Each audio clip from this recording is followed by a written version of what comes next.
क्या हम अपने पिछले जीवन को याद कर सकते हैं? अगर एक बच्चा अचानक से कहे कि माँ, मेरा ये असली घर नहीं है, मेरी पत्नी तो मथुरा में है, तो आप क्या करेंगे?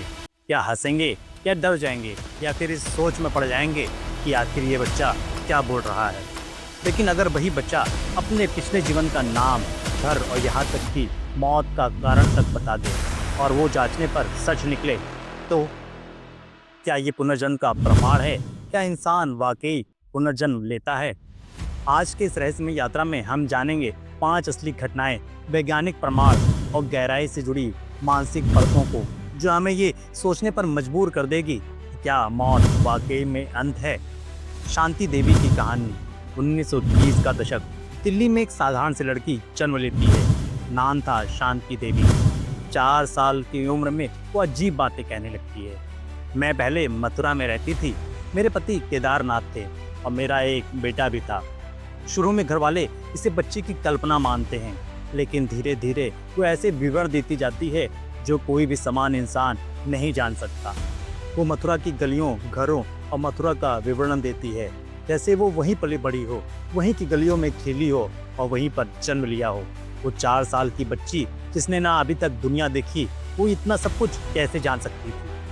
एक दिन परिवार ने तय किया कि चलो मथुरा चलते हैं। वहां पहुंचते ही शांति बिना किसी की मदद के उस पुराने घर तक पहुंच जाती है जिसको वो सपने में देखा करती थी।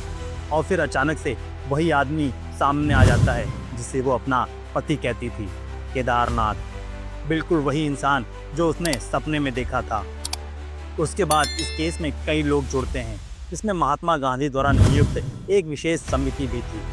सभी की रिपोर्टों में सिर्फ एक ही बात सामने आती है, ये बच्ची जो कुछ कह रही है वो सच के बहुत करीब है।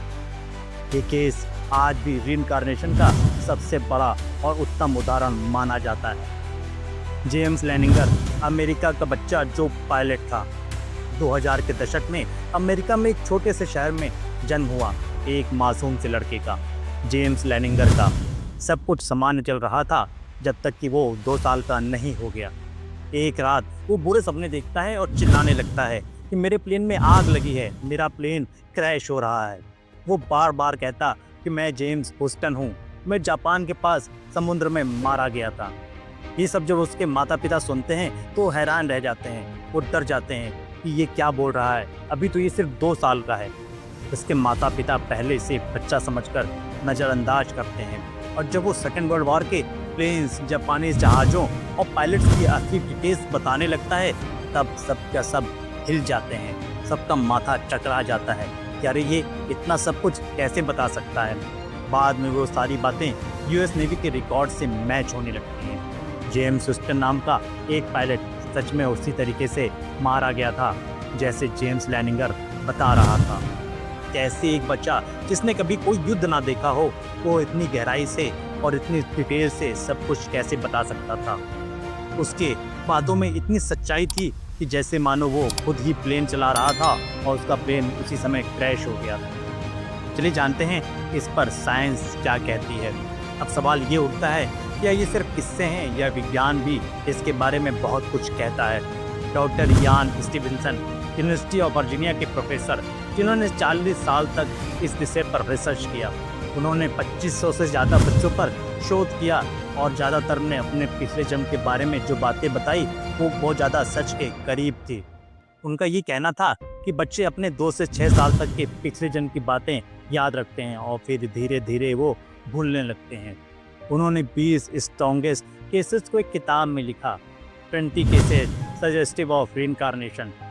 खास बात ये थी कि कई बच्चों के शरीर पर वही निशान थे जो उसके पिछले जन्म के मरने के समय थे। उनकी यादें, स्थान और घटनाएं अक्सर रियल लाइफ वेरिफिकेशन से मेल खाती थी।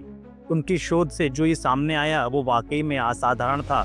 लोगों को समझ में नहीं आ रहा था कि वाकई में क्या ये पिछला जन्म सच में होता है, क्या वाकई में पिछले जन्म का रीइंकार्नेशन हो जाता है।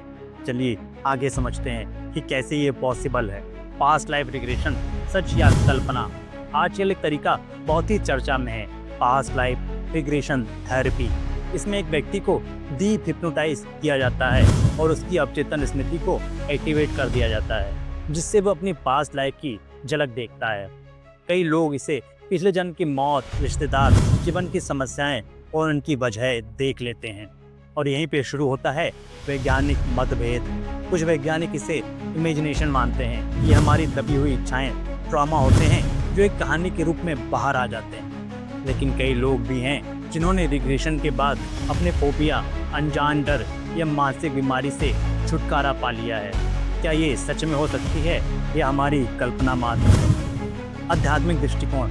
भारत जैसे देश में जहाँ पुनर्जन्म की मान्यताएं सदियों से चली आ रही हैं, वहाँ शास्त्रों में लिखा गया है कि आत्मा अजर अमर है, केवल शरीर बदलता है, जैसे पुराने वस्त्र त्याग कर नया वस्त्र धारण किया जाता है। भगवत गीता में भगवान श्री कृष्ण कहते हैं, न जायते म्रियते व कदाचितम। आत्मा न कभी जन्म लेती है न कभी मरती है। हमारी चेतना हमारे कर्मों का लेखा जोखा लिए हुए अगले जन्म में प्रवेश करती है। भारतीय संतों, योगियों और ध्यान करने वालों ने भी पास्ट लाइफ के अनुभवों को दृष्टांत किया है, जैसे स्वामी विवेकानंद, रामकृष्ण परमहंस, जिन्होंने ध्यान की गहराइयों में पास्ट एक्सपीरियंस किए हुए हैं। तो सवाल ये नहीं है कि क्या हम पिछले जन्म को याद कर सकते हैं या नहीं। सवाल ये है कि अगर हम याद कर लें तो क्या हम वर्तमान को बेहतर बना सकते हैं। शायद हमारा डर, हमारा दर्द और कुछ अनसुलझे सवाल जो कि पिछले जन्म से जुड़े हुए हो सकते हैं। और शायद आत्मा वाकई अमर हो, जो हर जन्म में कुछ नया सीख रही हो। तो क्या आप तैयार हैं अपने अस्तित्व की इस गहराई को जानने के लिए?